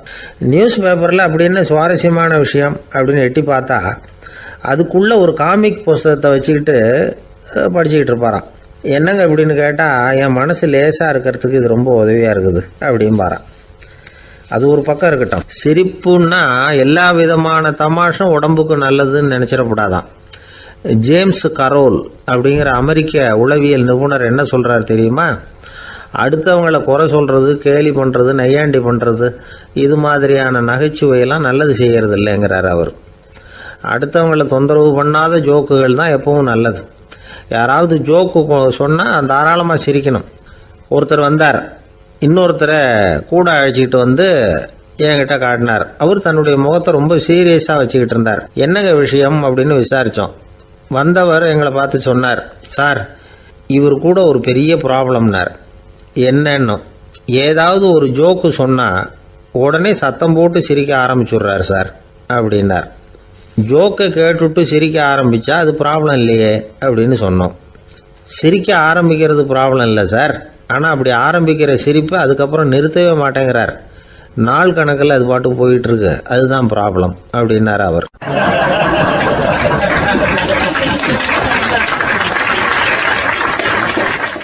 ஒரு நண்பர் ஆனந்தமாக சிகரெட் பிடிச்சிக்கிட்டு இருந்தார். இந்த பழக்கத்தை விட்டுவிடுங்களேன் அப்படின்னு சொல்லி பார்த்தோம். விட்டுடலாம்னு தான் பார்க்குறேன், ஆனால் முடியலையேன்னார். மனசு வச்சா எல்லாம் முடியும் அப்படின்னோம். அவர் கொஞ்ச நேரம் யோசனை பண்ணார். அப்புறம் சொன்னார், சரி சார், இதுதான் நான் பிடிக்கிற கடைசி சிகரெட் அப்படின்னு சொல்லி ரொம்ப அழுத்தமாக புகையை உள்ளுக்கு இழுத்தார். அதுக்கப்புறம் அந்த துண்டு சிகரெட்டை வீசி எறிஞ்சுட்டார்.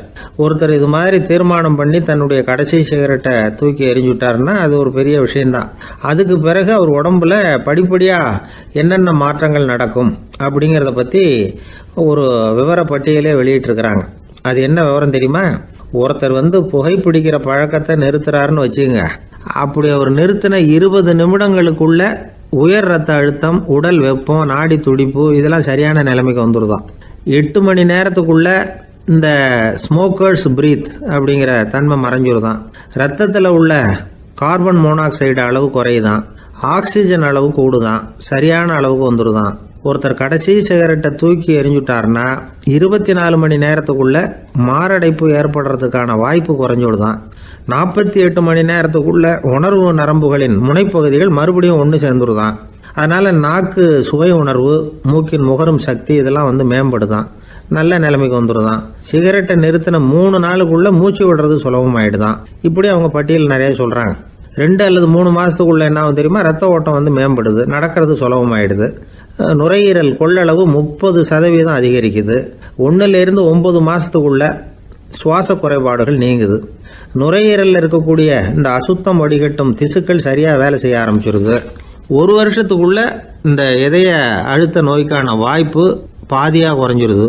இந்த சிகரெட்டை நிறுத்தின 5 வருஷத்துக்குள்ள ஒரு நாளைக்கு 1 பாக்கெட் சிகரெட் பிடிக்கிறவர்களில் நுரையீரல் புற்றுநோயினால் சாகிறவர்கள் எண்ணிக்கை பாதியாக குறைஞ்சிருது. புற்றுநோய் செல்கள் சீரமைக்கப்படுது. ஆக ஒருத்தர் புகைக்கிறத விட்டுணும்னு தீர்மானம் பண்ணி தன் கையில் இருக்கிற சிகரெட்டை இதுதான் கடைசின்னு சொல்லி தூக்கி எறிஞ்சுட்டா அதுக்கப்புறம் படிப்படியாக இவ்வளவு நன்மைகளும் மாற்றங்களும் ஏற்படுறதாக இந்த அமெரிக்கன் கேன்சர் சொசைட்டி தெரிவிச்சிருக்குது. அதனால் புகைப்பழக்கம் உள்ளவங்க இதையெல்லாம் கொஞ்சம் யோசித்து பார்த்து அந்த பழக்கத்தை விட்டு விடுறது ரொம்ப நல்லது. ஆனால் அதையெல்லாம் நாம் சொன்னால் யார் கேட்குறாங்க? என்னுடைய நண்பர் ஒருத்தர் புகைப்பழக்கம் உள்ளவர், அவர் என்கிட்ட சொன்னார், சார், சிகரெட் பிடிக்கிற பழக்கத்தை விட்டு விடுறது என்னை பொறுத்த வரைக்கும் ஒன்றும் பெரிய கஷ்டமான செயல் இல்லை, அது ரொம்ப சுலபம் அப்படின்னார். எப்படி சொல்கிறீங்கன்னு கேட்டேன். நான் ஏற்கனவே 20 தடவை அந்த பழக்கத்தை விட்டுருக்கேன் சார் அப்படின்னார் ரொம்ப பெருமையாக.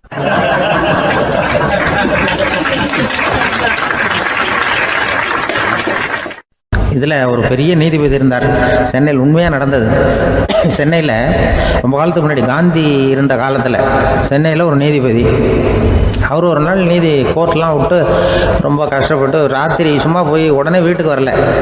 கோர்ட்டினுடைய நடவடிக்கை முடிஞ்சு வீட்டுக்கு வராமல் போய் எங்கெங்கேயோ போய் சுற்றிவிட்டு அந்த நண்பர்களோடு அப்படி உல்லாசமாக அப்படி கொண்டாடி விட்டு ராத்திரிக்கு வந்திருக்கிறாரு வீட்டுக்கு 1 மணிக்கு.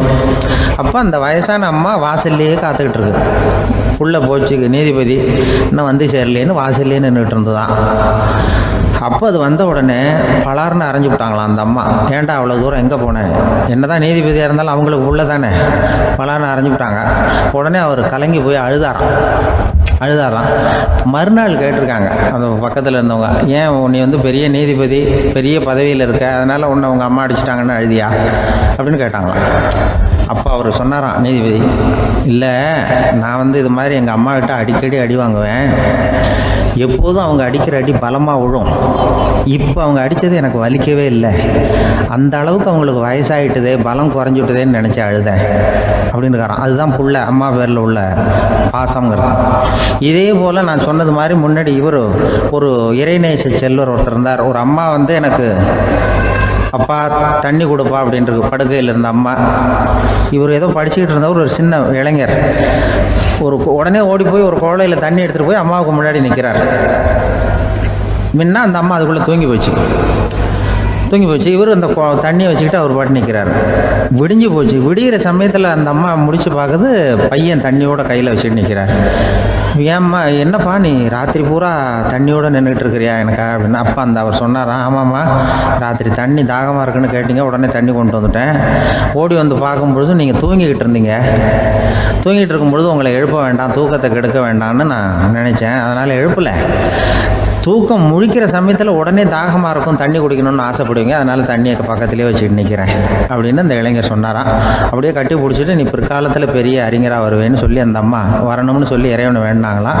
அவர் தான் இஸ்லாமிய மார்க்கத்தில், தீன் மார்க்கத்தில் பெரிய ஆளானது. அதாவது ஷர்புதீன் யாஹ்யான்னு ஒருத்தர், ஒரு பெரிய இஸ்லாமிய பேரறிஞராக வந்தார். இப்படி அம்மா பேரில் பாசமாக உள்ளவங்கள்லாம் இருந்தாங்க நிறையா.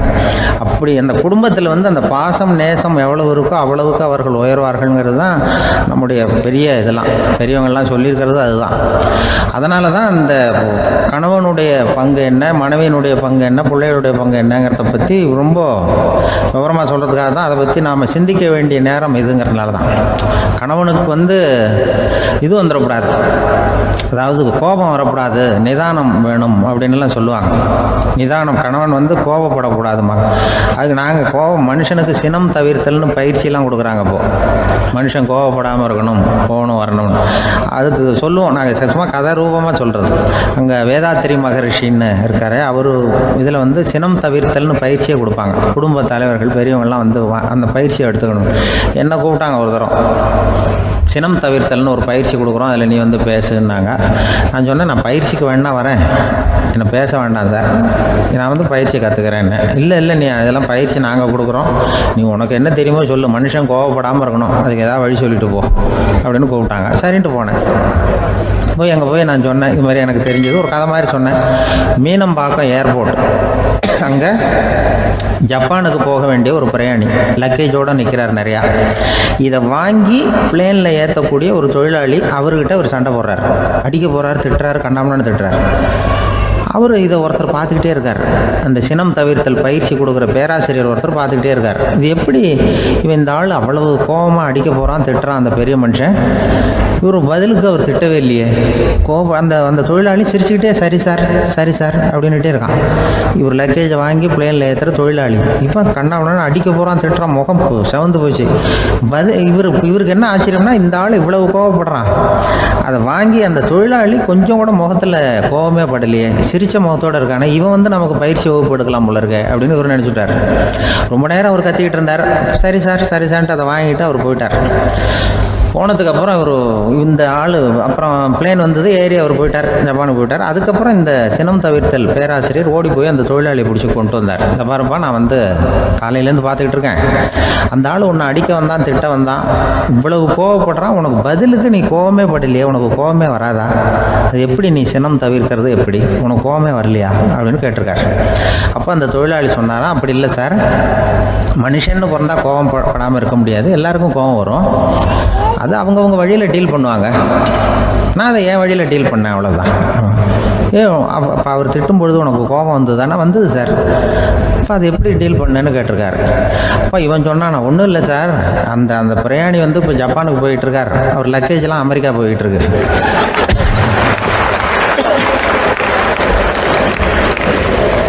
இதுக்கு நாம் எதுக்கு சார் அனாவசியமாக அவன்கிட்ட போய் சண்டை போட்டுக்கிட்டேன், அப்படி மாற்றி ஏற்றி விட்டா அவன் போய் பார்த்துக்கிறான் எங்கேயாவது. அதுதான் நான் சினம் தவிர்க்கிற வழி அப்படின்னு சொன்னாரான். உடனே இதை தான் எனக்கு தெரிஞ்சது கோபம் வராமல் இருக்கிறதுன்னு அங்கே பேசினேன் அந்த கூட்டத்தில். அதுக்கப்புறம் இன்ன வரைக்கும் அவங்க கூப்பிடுறதே இல்லை என்ன. ஏன்னா நாங்கள் வந்து முறையாக ஒருத்தன் கோவப்படாமல் இருக்கிறதுக்கு என்ன வழின்னு சொல்லி கொடுத்துட்ருக்குறோம், நீ இப்படி பண்ணுறியப்பா அப்படின்னு சொல்லி. ஒரு பெரிய கிராமம், அந்த கிராமத்தில் ஒரு பண்ணையார் வீடு, அதுதான் அந்த கிராமத்திலேயே பெரிய வீடு. ஒரு நாள் ஒரு திருடன் அந்த கிராமத்துக்கு வந்தான், சுற்றி பார்த்தான், அந்த பண்ணையார் வீடு கண்ணில் பட்டுது. இன்னைக்கு ராத்திரி இந்த வீட்டில் தான் நம்ம தொழிலை ஆரம்பிக்கணும் அப்படின்னு சொல்லி அவன் முடிவு பண்ணிக்கிட்டான். ஏன்னா அதுதான் அந்த கிராமத்திலே கொஞ்சம் பெரிய வீடு, அங்கே தான் அவன் எதிர்பார்க்குறது ஏதாவது கிடைக்கும் அப்படிங்கிறது அவனுடைய முடிவு. நடு ராத்திரி அவன் மெதுவாக சுவர் ஏறி குதித்து அந்த பெரிய வீட்டுக்குள்ளே புகுந்தான். அங்கே போய் பார்த்தா முக்கியமான இடங்கள்ல எல்லாம் காவலுக்கு ஆள் நின்றுக்கிட்டு இருக்கிறாங்க ராத்திரி நேரத்தில். சரி, இந்த வீட்டில் நம்மால் திருட முடியாது அப்படின்னு முடிவு பண்ணிட்டு மெதுவாக வந்த வழியிலேயே திரும்பி வந்தான். அந்த சமயத்தில் காலில் ஏதோ தட்டுப்பட்டுது. என்னது அப்படின்னு சொல்லி குனிஞ்சு பார்த்தா அங்கே ஒரு பெரிய வெங்காய மூட்டை. அடுக்கி வச்சிருக்கிறாங்க. சரி, வந்ததுக்கு வெறுங்கையோடு திரும்ப வேண்டாமே அப்படின்னு சொல்லி கையில் இருந்த ஒரு பெரிய பை நிறைய அதை அள்ளி போட்டுக்கிட்டான். வெங்காயத்தை போட்டுக்கிட்டு புறப்படுற சமயத்தில் கப்புன்னு கழுத்தில் ஒரு கை வந்து விழுந்தது. ஆள் மாட்டிக்கிட்டான். அதாவது காவலாளிகள் அவனை பிடிச்சி வச்சுக்கிட்டாங்க. மறுநாள் காலையில் அந்த திருடனை பண்ணையார் முன்னாடி கொண்டுட்டு போய் நிறுத்தினாங்க. ஐயா, இந்த ஆள் ராத்திரி நம்ம வீட்டில் திருடுறதுக்காக வந்தான், வெங்காயத்தை அள்ளிட்டு புறப்படுறப்போ மாட்டிக்கிட்டான் அப்படின்னாங்க. அவர் பார்த்தார். என்னப்பா இவங்க சொல்கிறது உண்மைதானான்னு கேட்டார். ஆமான்னு ஒத்துக்கிட்டான் அந்த ஆள். பண்ணையார் அதுக்கப்புறம் கொஞ்சம் யோசனை பண்ணார். அப்புறமா தீர்ப்பு வழங்கினார். இதை பார்ப்பா, நீ இங்கே திருட வந்தது குற்றம். அதுக்காக நீ 100 ரூபாய் அபராதம் செலுத்தணும், அல்லது 100 கசையடிகள் வாங்கணும். அதுவும் இல்லைன்னா நீயே திருடுன அவ்வளவு வெங்காயத்தையும் பச்சையா என் கண் முன்னாடியே சாப்பிட்டுணும். இதில் எந்த தண்டனையை ஏற்றுக்கிறது அப்படிங்கிறத பற்றி நீயே யோசனை பண்ணி முடிவு எடுத்துக்கலாம் அப்படின்னு சொல்லிவிட்டார். அதாவது இவனே முடிவு பண்ணிக்க வேண்டியது. 100 ரூபா பணம் கட்டுறியா, இல்லது சாட்டை அடி வாங்குறியா, அல்லது வெங்காயத்தை சாப்பிட்றியா, இதுதான் அவர் கொடுத்தது, நீயே முடிவு பண்ணி சொல்லுன்னு விட்டார். திருடன் கொஞ்சம் நேரம் யோசனை பண்ணி பார்த்தான். அவனுக்கு இருக்கிறதுலே ரொம்ப சுலபமாக தெரிஞ்சது இந்த வெங்காயத்தையே சாப்பிட்டுட்றேன்ட்டான். ஐயா, நான் இந்த வெங்காயத்தையே சாப்பிட்டுட்றேன், அதுதான் எனக்கு கொஞ்சம் சுலபமாக தெரியுதுன்னா சரின்னு விட்டார் பண்ணையார். அப்படியே எல்லாத்தையும் கொண்டு வந்து கொட்டினாங்க. ஒவ்வொன்றா எடுத்து சாப்பிட ஆரம்பித்தான். கொஞ்ச நேரம் சுவாரஸ்யமாக சாப்பிட்டான். அதுக்கப்புறம் வாய் எரிய ஆரம்பிச்சுட்டுது. கண்ணு 2 செவந்து போச்சு. கண்ணில் இருந்து தார தாரையாக கண்ணீர் வழிய ஆரம்பிச்சுட்டுது. ஒரே எரிச்சல். அவனால் தாக்கு பிடிக்க முடியல.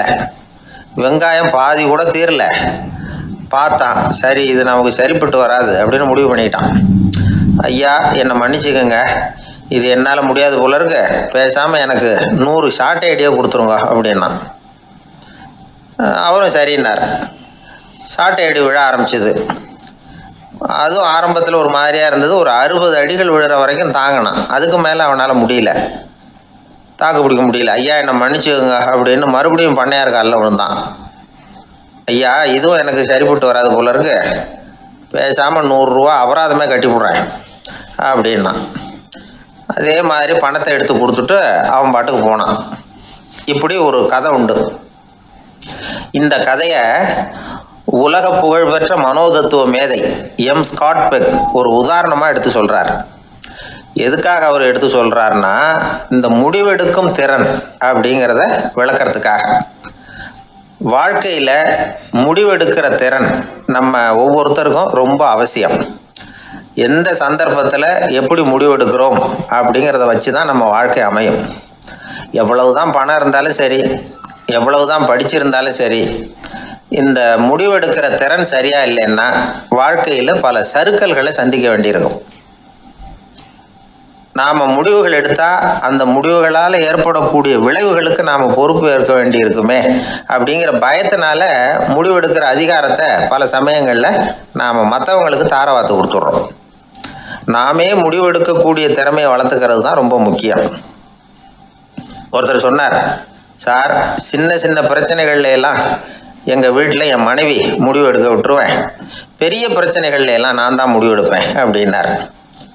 பரவாயில்லையே அப்படின்னு சொல்லி, சின்ன சின்ன பிரச்சனைகள்னா எதுங்க அப்படின்னு கேட்டேன். ஒன்றும் இல்லை, இந்த வீட்டு வருமானத்தை பெருக்கிறது எப்படி, வீட்டு செலவை சரி கட்டுறது எப்படி, வீட்டு செலவுக்கு வாங்கியிருக்கிற கடனை அடைக்கிறது எப்படி, இதெல்லாம் சின்ன சின்ன பிரச்சனைகள். என் மனைவி